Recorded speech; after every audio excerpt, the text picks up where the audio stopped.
Hello, everybody. Welcome back to the Weekly Huddle podcast. I'm your host, Owen McCullough, with my co-host, Christian Tabor, as always. How's it going with your casted hand and idiot shit? It's going.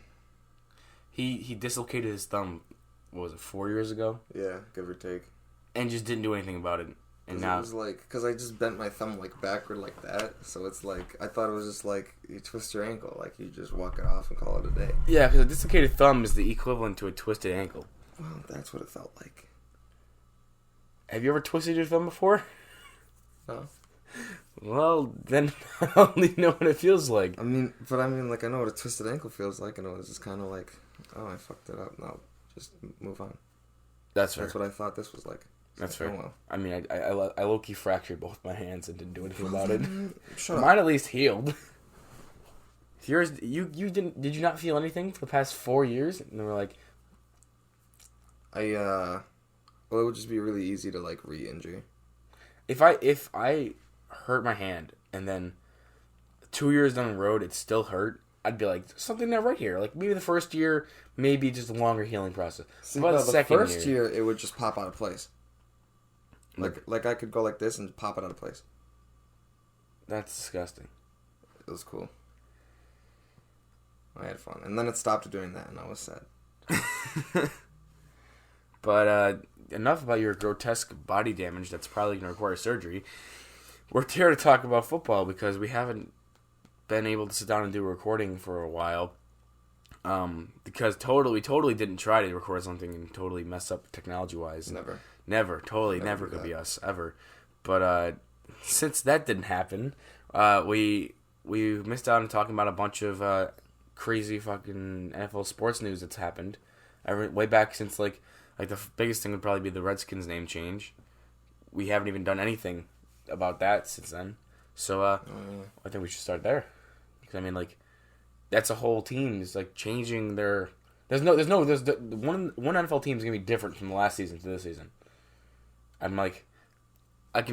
follow hockey, so when the Vegas Golden Knights joined, I was like, okay, there's just a brand new team. They made the Stanley Cup Finals, but I was like, okay, there's a brand new team. I just got to get used to this.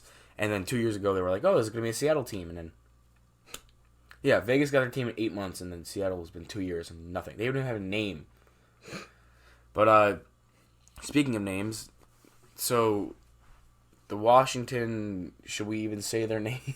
I think I've already said it. The Washingtons. The Washingtons. That's my vote for what their name should be now. Are changing their name because Dan Snyder's a terrible person. Which also got released with all the terrible stuff he's done.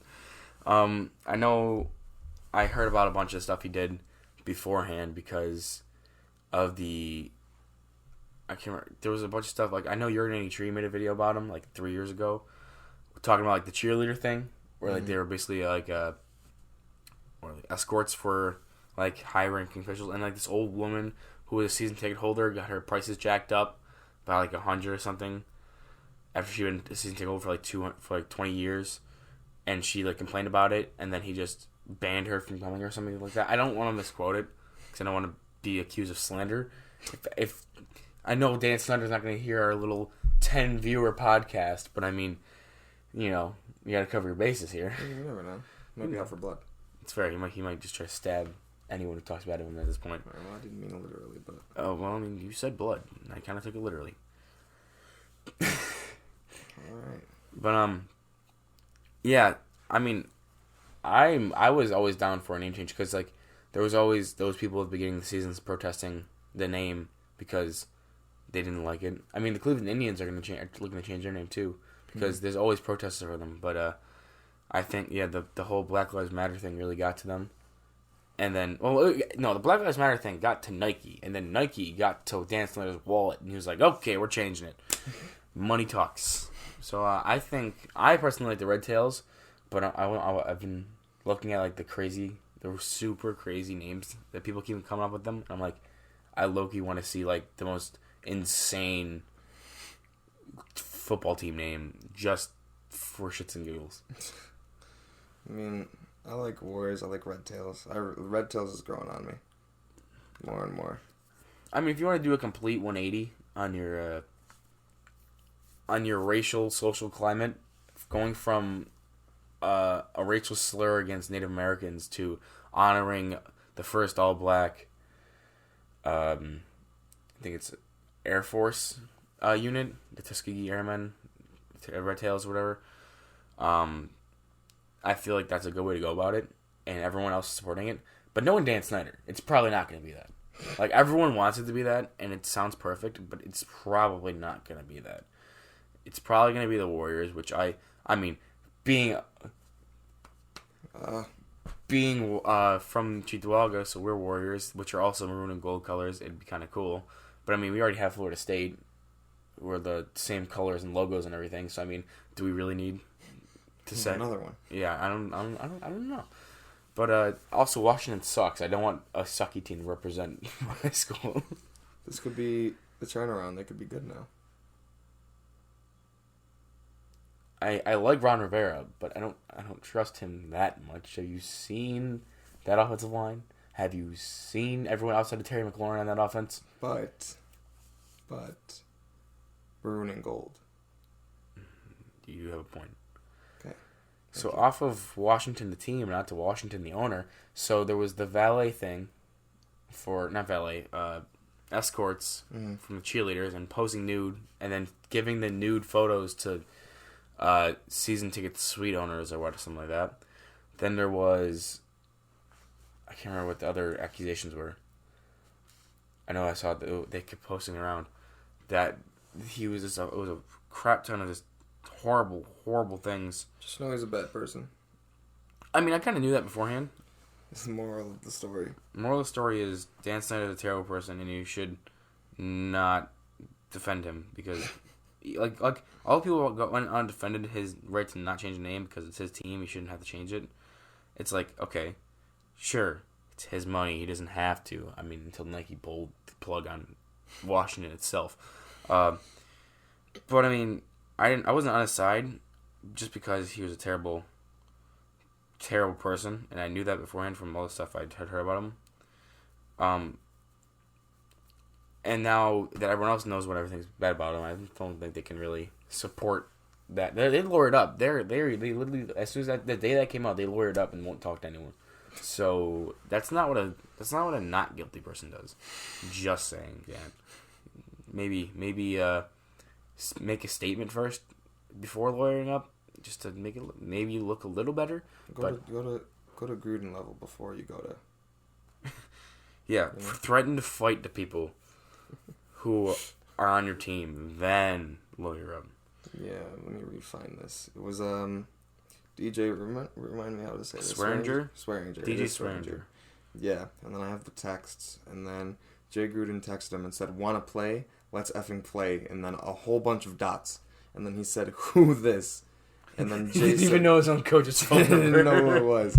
And then Jay was like, "Call me back." And then DJ was like, "I don't know who this is." And then Jay Gruden says, "Jay Gruden, I'm waiting." He's not even that intimidating. He's like the fucking Michelin Man. He's like white and pudgy. And then DJ said, "When can face-to-face man-to-man tomorrow or tonight if you'd like. And what do you mean want to play?" And then he said, "Where you want to meet? We can meet tonight or tomorrow." And he said, "We'll let cooler heads prevail tomorrow at 10 a.m. And then he said, "Done." How are you going to be a head coach and then let your player be the example, like this, like, oh yeah, I'm going to be the adult in this scenario and let cool heads prevail? That's like you're like older than him. Like, this is DJ Swearinger. No wait, this is him. I don't know. I just looked at DJ Swearinger shirtless, and I'm probably gonna have too much. This is him shirtless. Jay Gruden is like 200 pounds of just white fluff. Who would win that fight? Honestly, I hate Jay Gruden. I wonder who would win. Do you remember back when he got caught outside the nightclub, like hitting on 20-year-old females smoking weed? That. Like he thought he was like hot shit. I feel like he thinks he's like the shit, but he's like. I don't want to basically be like he's not, but it's so cringe. It's like when your dad has midlife crisis and thinks he fucking is back in his early 20s and just kick everyone's ass. Yeah, no. No. Just for a little context, this was This is what he said. Imagine getting a text like this from your head coach at 10 at night about an interview where you thought you handled it professionally after getting blown out 40-16 by the Giants. By the Giants. Wow, by the Giants of all teams. This is when I lost respect for the Washington staff and head coach. And then he goes on to talk about it more and more. And then there was the whole Trent Williams thing where that was a fucking nightmare. He had a growth on his head and his helmet wouldn't fit correctly. They're like, oh, it's fine. Team doctors, oh, it's fine. No, don't worry about it. You went and got checked? Good. It's cancer. It's so bad. Then they fined him for not coming to practice because he had cancer. Smart. I mean, it's kind of like what the Jets did with Kelechi Osemele, where he had like a separated shoulder, and their doctors were like, "Oh no, he's fine to play." And he went and got a second opinion, and they fined him for getting a second opinion, and he went and got surgery, and then they cut him. It's like, what the? Teams don't know how to handle it. Health comes first, guys. Yeah. Health comes first. Always. Speaking of which, of health coming first, the NFL now has 0 preseason games. Oh, right, because they want to... Well, I think they're trying to get the season to start in general, because, I mean, I don't think the NFLPA would have let them go if they had preseason games, because I know they already have 59 positive tests of players. Mm-hmm. No, this is before they all got together. This is just independent of the NFL. Right. But I know... Like, the NBA had 0 tests, or 0 positives, since they got to the bubble, over like 800 tests. The NHL had 2 positive tests of 800 players and over 2,000-something tests. Okay, but are they good players? Oh, they're all the players that are going to be playing. Okay, but are the 2 that got the virus good players? Oh, I have no idea who they are. I'm pretty sure one is. I can't remember. I know it's someone from the Lightning. Well, the Lightning are usually good. But I know, so the NFL, before they even started playing a game, which is a lot more, we'll say, hands-on than hockey and basketball, they already have 59 positive tests, so they're trying to just persuade the players as much as they can to come in and try to play through this, which it makes me excited because of all these negative tests coming from other sports. I think football come back, because I mean, like, baseball starts this Friday. Like, they're starting... Baseball has had 0 tests, and they've played, like, 20 preseason games. So baseball starts this Friday, regular season. Basketball and hockey start the 1st of August. Well, hockey starts the 1st of August. Basketball starts the first week of August. I don't know when the exact day is. But it makes me hopeful for the NFL season. I don't know about college football, but I know NFL it should start just because... Well, as long as they get their numbers down, which is what they're probably doing with the preseason games. Yeah. The less games they play, the better. Yeah, that's what I'd hope, is that we at least get a season. But another thing that I just saw is that roster sizes are expected to be 80 to begin camp. So you have to go from 80 players, which is more than usual. Then have to... Oh, no, usually they're 90. Is it 90? Yeah, you can go... Usually the roster sizes are 90. So it's already cut down. Yeah, and then they cut it down to 53. My mind is on Madden. When I heard that yesterday, I was confused because I was like... Well, if they're usually from 90, what does cutting it down to 80 do? Does it make less players come in, so there's less tests they need to do, or is it more like that'll save money? Or is I was thinking more of like less players you're gonna have to cut. Yeah, maybe it's less because I know there's gonna be no preseason. How are we gonna really? It's gonna be hard to gauge. Yeah, so I don't know if it's like a good or bad thing for the NFLPA. Like I know they added it in there, but I don't know if they really disagree with it. Because, I mean, it's less money for less tests because there's 10 less players. Right. So, I mean, it's not that much better or worse. I mean, if you think about it, it's, 320 less players on a team. So, it's 320 less tests. Also, 320 less, because when they all have to move into places or, get fed and everything, they have to pay for that. So, I mean, like, it's less money. I guess it can make a big difference for money-wise. Right. I mean, speaking of the whole, like, injured players and whatnot, safety Rashad Jones is not playing in 2020 and may not resume his football career due to neck injury. So is he not doing it for COVID, or is he not doing it because of his neck? I believe... Oh, because it'll require surgery. is the thing. So he's probably done. Probably. I know he was good. I remember when he was on the Dolphins. But I mean, it's the Dolphins. Yeah, it's the Dolphins. The Dolphins made remember when they made the playoffs with Ryan Tannehill, and then he got hurt. Matt Moore got fucking creamed by Bud Dupree. Never mind. That's a good memory now. At least we were competitive in our one playoff game. Both of them, actually. I mean, the first one was kind of disgusting, but we were still competitive. It was still within 6. Yeah, the first one was great until the GOAT came in. Did his GOAT thing, throwing picks. The GOAT? What? Oh, against the Jags. Yeah. Yep. Do not want to remember that. That's like when we faced the Texans, and we could have won, and then he came in and threw a pick 6. And I was like... We should have had that touchdown. Yeah. No, we should have had the touchdown. Yeah. But... I'm talking about the Texans the year after when we were 6-10. We could have beat them. I think it was like week 4. I remember he threw the pick 6, and I just stopped watching the game. There's 2 minutes left in the fourth quarter. I just walked upstairs. I was like, I'm done. I was like, why'd you stop watching? I'm like, it's over. Her TV was a little behind, so she didn't get to see it yet. And I'm like, just watch. It's all over. Another player who also retired. Oh God, does it count? Does it count? I think so. Do you have to play to unretire?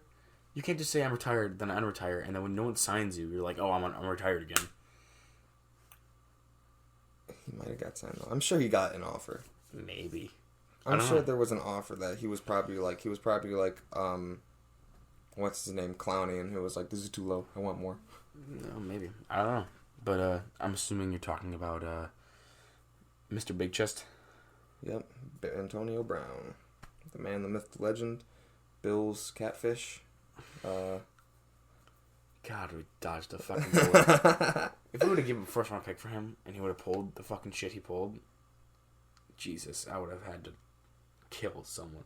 I was so happy the night it happened. I was like, everyone called us clowns too. I know. I remember seeing the one video. It was like from the longest. I think it's from like The Longest Yard or something. I've never seen the movie, but I just know it's an Adam Sandler football movie, and he was in it. And it was like watching Josh Allen throw passes over Antonio Brown's head, and it was like him throwing it like way over his fucking skull. So it's like, yeah, thanks guys, you're awesome. But yeah, I mean, I was excited when it happened. I was like doing laps around my house because I was like, oh my God, we got Antonio Brown. And then I sat there and thought about it. And then it didn't happen. And I was like, oh, damn, it didn't happen. And then the Raiders did it. And I was like... And then I watched. And then Hard Knocks happened. And I watched. And I was like, thank God. And they got cut. And I was like, oh, thank God that wasn't us. And then he signed with the Patriots. And that was all... He played a game. Yeah. He caught a touchdown. He was decent in the game. Yeah. But he only played a game. Then he, died. Yeah, he had his posse. He sicked his posse on a girl that was filing rape charges on him. Who does that? And then didn't use a burner account. He just texted her straight up without a burner and just was like, I'm going to kick your ass. So you could tell it's his number. It's smart. Smart. That's how you handle those situations. Clearly. Jesus. Another smart person. Well, actually, I like this guy, but I mean, it's iffy. Is Raheem Mostert and him wanting to? First, he requested a trade. Mm-hmm. Then he just wants to be paid. I believe it's like, he wants to be in line with the highest paid running back, which is Tevin Coleman, who's making $4.55 million in 2020.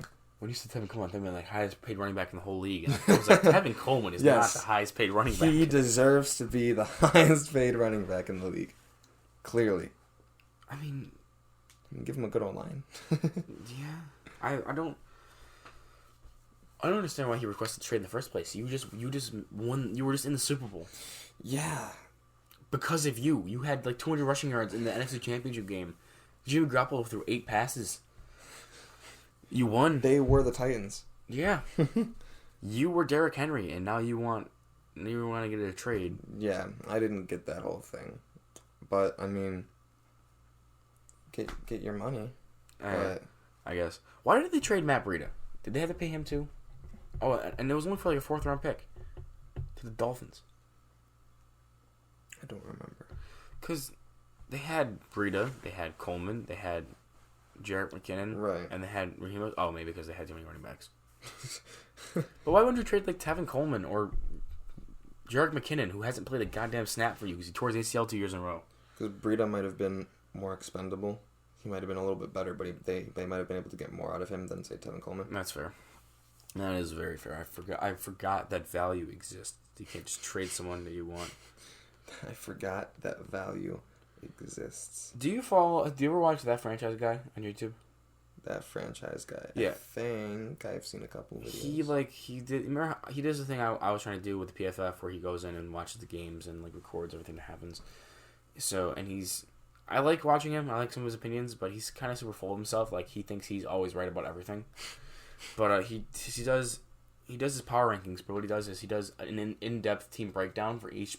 So every week he'll post a new one. So like this week the Bills were up. They were number 14. So he spent 45 minutes breaking down the Bills by going over like his custom roster ratings, because he does the entire NFL, every roster, everyone, their ratings himself.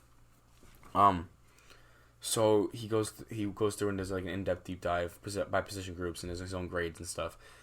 And he has the 14th best. He had his 20th best offense and 8th best defense. And then when he was doing his record predictions, he had nothing but praise to sing about the whole team except for Josh Allen, saying that the whole team basically was based on Josh Allen. And when we get to the record predictions, he said their win range, their max wins are going to be 11. When I did my simulations and stuff, not simulations, but like what he thought was going to happen, the coin just didn't fall the Bills' way, so I had them going 7-9. I'm like, 7-9. He had us listening to Vegas, Tennessee, Miami in week 2. No. The Patriots in week 16, 15. No. The Broncos. I'm still stuck on number 8 defense. Well, our run defense as ranked 15th because we didn't he just doesn't like how we don't have like that star on the defense yet. Like we have potential stars like Edmonds and White and Oliver, but no, like besides White, like on the front 7, you don't have anyone that like you have to like super game plan around, like Fletcher Cox or a Von Miller or a Khalil Mack, where like you have to shift your pass blocking schemes to specifically adjust to one person. Okay, true, but I mean, still we have a very solid linebacker core. Yeah, but he also said Matt Milano does absolutely nothing in the run games. Which, I mean, I don't fault him for saying that, because Milano's more of a smaller linebacker, but he does something. It's not like he stands there. Right. I know, he at least puts a body in the way of something. Like, he'll get pushed out of the way by a lineman, but that's still taking up an lineman. And I mean, our D-line now is kind of beefed up as well. Yeah. I mean, we lost Jordan Phillips, but then we regained guys like Mario Addison. Yeah. And, remind me of the name, Seahawks player. Oh, Quentin Jefferson. Yes. Yeah. I was going to say Quentin Jefferson, but I was like, no, am I combining 2 players' names? No, you're fine. And then Vernon Butler. Yep. And then Corey Lugia, we still have on the team. Harris Phillips coming back from torn ACL. Mm-hmm. We have a lot of big boys up the front. So yeah, I don't know. I just found that curious. I wanted to see your opinion on it because 7-9, and we. My opinion is that his opinion is wrong. Before you go on to your next thing, I have a fun fact that I saw, and I was like, this is actually insane. Fun fact. So have you ever watched Duck Dynasty? No. I haven't either, but apparently there's a guy named Phil Robertson on it. Okay. Duck Dynasty star Phil Robertson started over Hall of Fame quarterback Terry Bradshaw for 2 years at LA Tech. The Duck Dynasty dude was the starting quarterback while Terry Bradshaw was his backup for 2 years at LA Tech. Like Terry Bradshaw. Like Hall of Famer, Super Bowls Terry Bradshaw. Yeah. Like current NFL commentator Terry Bradshaw. Yeah. Giant man with a beard that can make a duck whistle. I mean, that's just the definition of a fulfilling life. I mean, yeah, you go and be he can definitely be like it's like The Rock. Yeah, I mean, he does everything except for football. He failed at football. Yeah, he tried football and then failed, and he was like, you know what? I'm just gonna body people on stage. Yeah. In front of millions. With the WWE. And then be known for screaming, "Shut up, bitch!" And then go on to be Kevin Hart's sidekick. Kevin Hart's the sidekick? I was gonna say that, but he kind of bitches him all the time, yeah. So I mean... Kevin Hart's probably the sidekick. So, what's your next piece of NFL news? The man that called one of our kids in school Big Sexy, Lorenzo Alexander, he had said that he is open to re-signing with the Bills if they're making a little bit of a push in the mid-season. How do you feel about that? Real quick, shout out to Marco, Big Sexy. I remember I was sitting behind him and I was like, Mark, he was like, I can't remember what he said. Or he was talking to him and I was like, Marco, stand up. Stand up. He's talking to you. And he finally stood up and then I was like, he wouldn't have done that. We would have missed out on the whole Big Sexy thing and I was like, crying if I would have. That was probably one of the top 10 moments of my life. Just hearing Lorenzo Alexander call Marco Big Sexy. But I don't know because it all stands the reason that I mean when he would come back if a linebacker got hurt. Because like currently or if AJ Klein / Tyler Matakevich / Voshon Joseph / Julian Stanford or whoever else we have or Tyrell Dodson. Part of me hopes it's Voshon Joseph. I just like him. I like him too. I liked him coming out of the draft. I had him scout. He was one of my guys I scouted for late round, and I really liked him. Him, Tommy Sweeney, I had late round scouting on him. Draft class in general I liked, but as long as one of them doesn't get hurt or sucks, we shouldn't have to. That's the only scenario I can see because you build your team up with a 53-man roster, planning on no injuries, but you are not hoping to have no injuries, but you have to plan and expect to have some. That's why you have good depth. Our linebacker, our D-line is deep to all. I don't understand how we're going to cut people because there's so many good linemen. Yeah. When we did our roster predictions, that was probably that defense in general. That linebackers and cornerbacks are like the hardest positions I had, but linebackers less like I was stuck between because Tyrell Dodson's good. Voshon Joseph. Julian Stanford's been here for years. Tyler Matakevich is a special teams ace. Also, we just gave him a big-ass contract. AJ Klein is decent. So, I mean, I don't know. I mean, if we need him, that's always good. But the hope is we wouldn't need him to come in. Like, it would be cool if he did, and it's great to stay in shape. But the hope is we won't need him to come out of retirement to play for us. But it's good to know we have that option. Right. Because, I mean... Plus, it's Zoe. Lorenzo Alexander. Yeah. But, I mean, like, he could always just come back as, like, a linebackers coach or something if you really wanted to be. Yeah. He could be, like, an assistant defensive linebackers coach / towel boy kind of thing. Right. And then I'll provide you with this while I find one more thing because there was something I just remembered that I really want to find. But, they were saying that players have the option to put the names or the initials of people on their helmets that have fell victim to police brutality or systematic racism, and I wanted your opinion on that. I guess it's kind of what they're doing with the NBA. You can put you don't have to put your last name on the jersey. You can put the last name of someone who got killed by police brutality, or put like a phrase like "All Lives Matter" or not "All Lives Matter," "Black Lives Matter." XFL. Yeah, it's kind of like the XFL, how you could change your name. Imagine someone who's just getting into the NBA and they're just like, everyone like you don't know anyone's names. You think LeBron James is like Stevens. It's like, oh, I love Stevens. Yeah, like LeBron James isn't doing it. He's doing his own. He's doing his own name. But like imagine like Anthony Davis dunks it. The announcers go crazy and like screaming Anthony Davis's name, but this jersey reads like I don't know, like Smith, like. And he's like someone who's never watched it before, but it's the only sport that's going on that isn't baseball, so that isn't boring. Is like, why are they calling him two different names? I'm confused. And you have to explain it to him that because of racism, they put racism. Yeah, just because racism, guys. Don't be racist. Because racism, we have XFL jerseys in the NBA. Does that mean racism did a good thing? I mean, don't word it like that. Yeah. Not condoning racism. Jeez. But does that mean racism did a good thing? Like, whoa. No. Definitely not agreeing with racism. Don't take that out of context. I'm just saying. CEO of racism. I'm just saying that. I mean, custom jerseys is cool. Custom jerseys is cool. That doesn't mean go let police kill a bunch of black people. I'm just saying one thing led to another. There was a cause and there was an effect. I mean, on a literally speaking facts, yes. Doesn't mean it was worth it. There's a thin line going on. It doesn't mean it was. I'm going to try to get away from this in a second, but it doesn't mean it wasn't worth it, is what I'm saying. Alright, here's my last thing. And I don't know if you have anything else that you want to add. I'm looking real quick, but go ahead. But this is my last thing.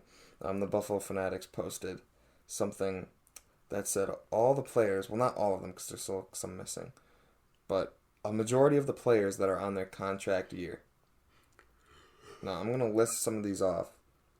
And then, Oh, yeah, I saw this, but I was having a little panic attack trying to think of who to keep. Yeah, so we have Dawkins. Mm-hmm. We have Milano. Yeah. Feliciano. Mm-hmm. Barkley. No. Who's probably gonna get cut anyway. Yeah, because we have Fromm. Unless, racism. Fromm's cut. Isaiah McKenzie, Duke Williams, Andre Roberts, Foster, Murphy, Croft, Inseki, DeMarco, Norman, Wallace, Yeldon, Bajorquez, Williams, Jones, Thompson, Kroom. Williams is in the Panthers lineman, and then Jones is in Taiwan. Am I not one who likes Darrell Williams?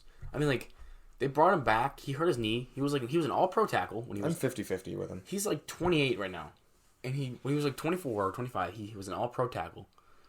Then he tore his ACL. If he can beat Cody Ford against our D line, then I'll be high on him. Yeah, because hear me out. Because that Francis guy was talking about how much he sucked too, but I mean, he was an all-pro right tackle.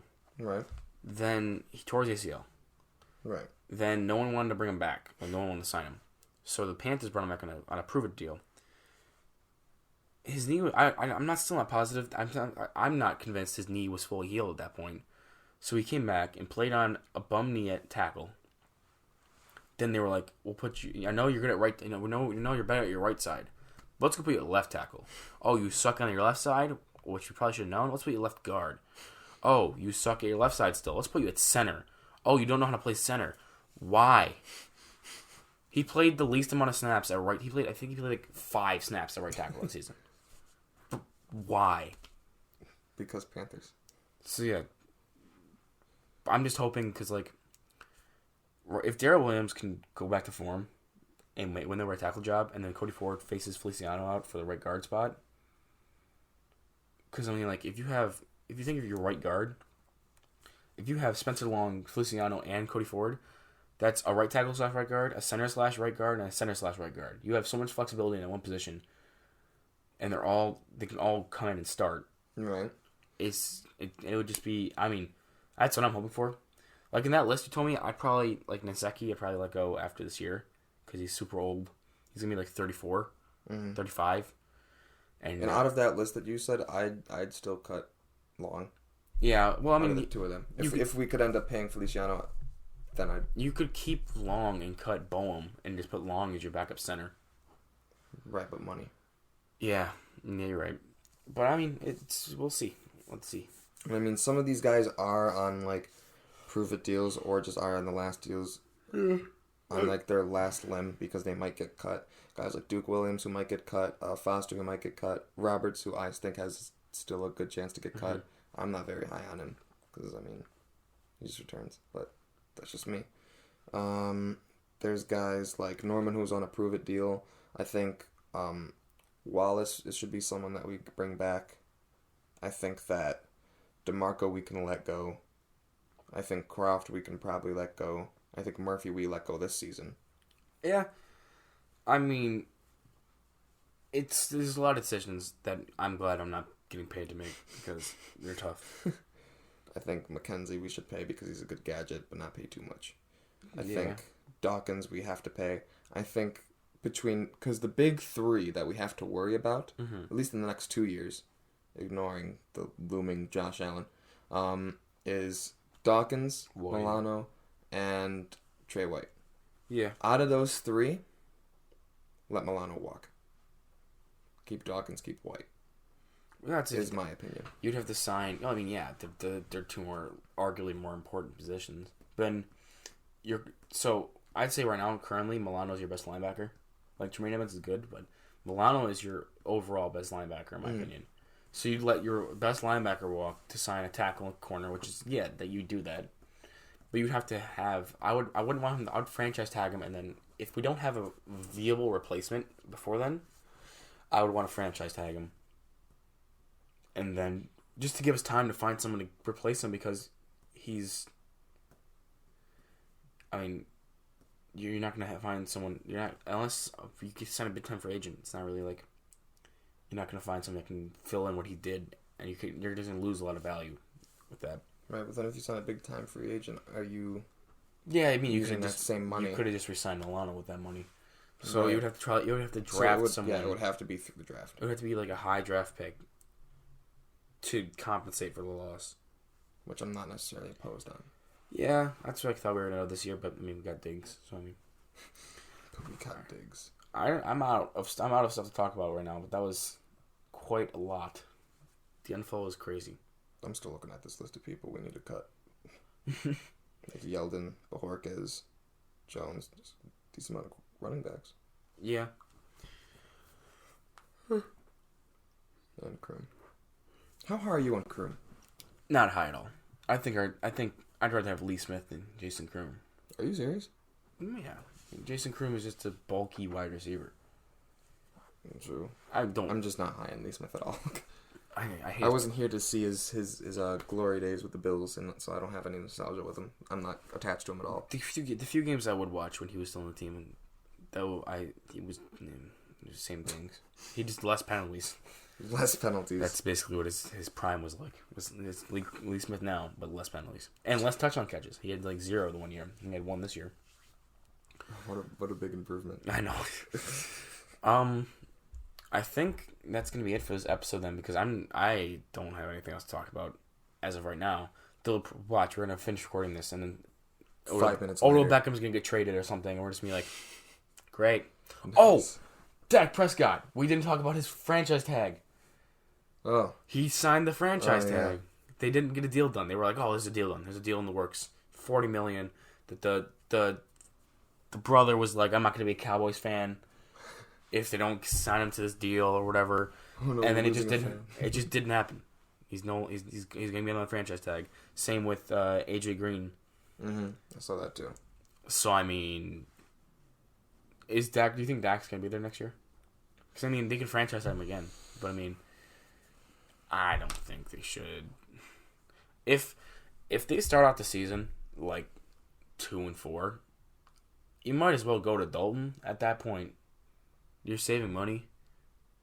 Like, okay, maybe not this season, but if you end 8-8 or worse, there's no point in bringing Dak back. And use Dalton as like a bridge. There's no point in bringing Dak back because you don't want to. You have Dalton under contract for way less money, Right. and if you're just gonna go 8-8 anyway, why pay Dak $40 million to go 8-8? Like, Right. That was people's defense with Tyrod. It was that we paid him like 60 or 90 million over 5 years, and they were like, "Well, why pay him that much to go 8-8 and to not be good?" I'm like, "Well, one, I'm always the big defender of Tyrod. Like I was getting arguments with my brother about the whole Chargers thing this year about who's actually going to be starting. Right. I think Tyrod's a starting quarterback in this league, but I always defended that if you can pay a guy that you think is going to bring you more wins than 8-8 or less, you do it. Which Tyrod did. He got us to 9-7, so I thought he deserved a pay. I thought he backed up his pay that we gave him. And and got us to the playoffs. But I mean, you don't want your ceiling to be 9-7. So even if Dak goes 9-7, do you still pay him? Not to that level. No. I would probably pay him if we got 10-6 or 11-5, especially in that division. Okay, but also it depends on how much of that is on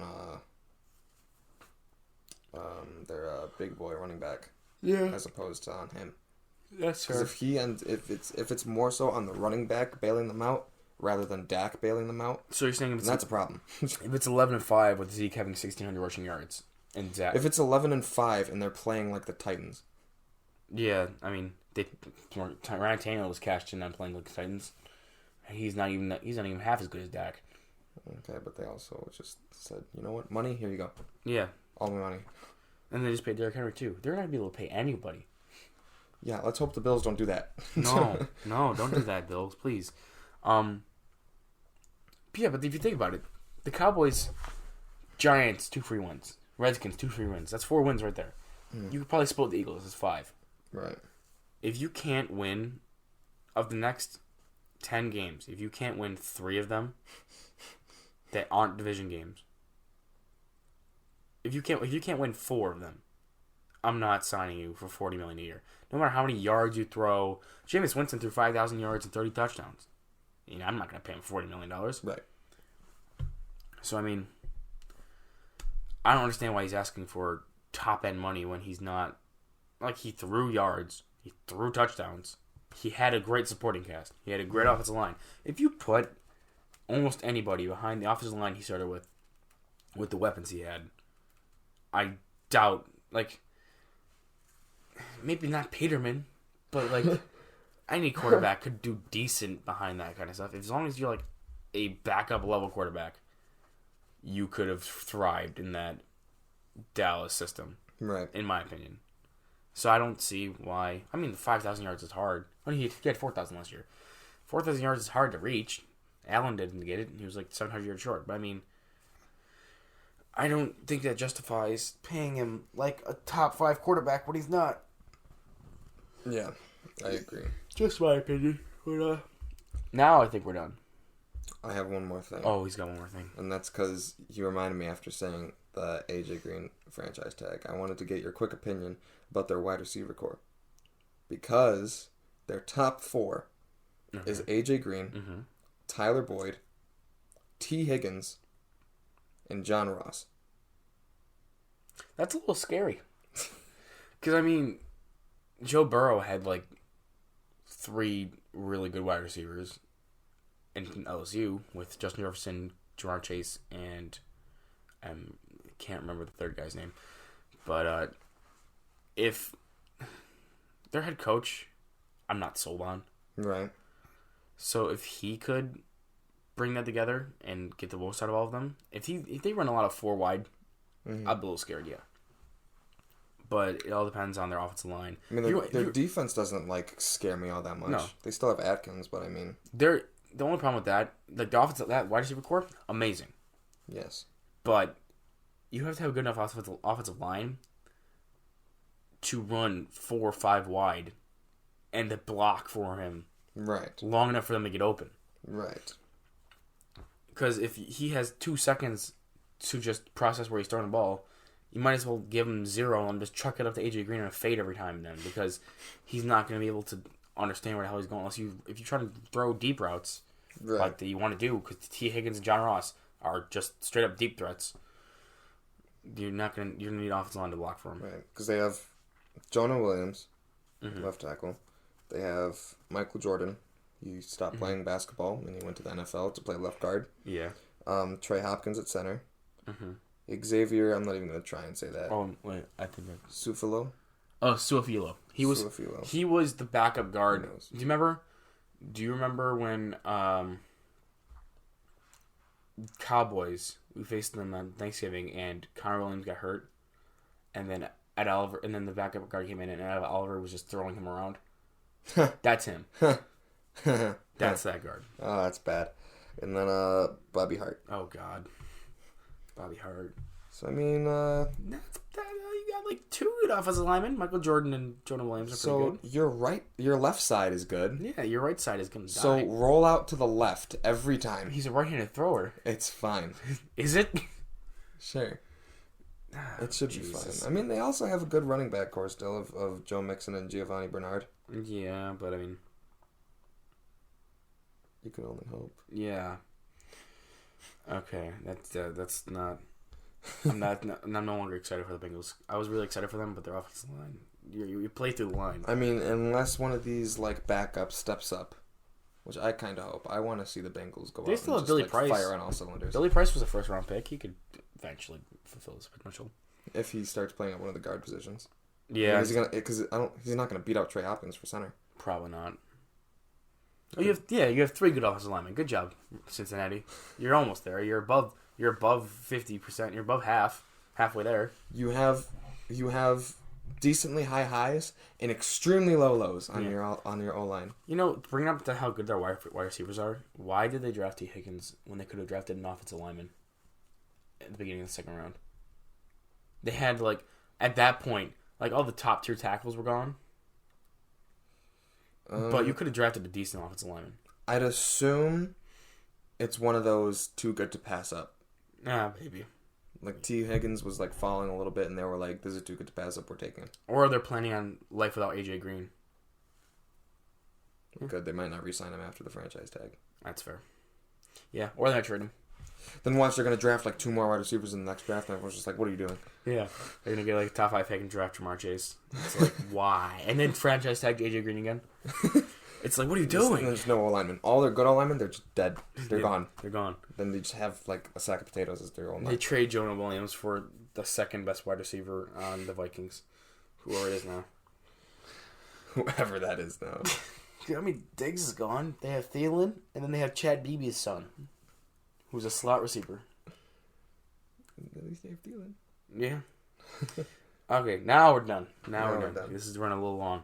So, follow all of our stuff at the Weekly Huddle podcast, Instagram, YouTube, Spotify, Google, and Apple Podcasts, Stitcher. I think we're still on SoundCloud. I think we ran out of data on SoundCloud. Maybe not SoundCloud, but everything else. Outside of that, I think we're done for today. We'll have, if anything else happens, we'll have it in our next episode. So yeah, I think we're good, right? You got any last words? Cowabunga. I hate him.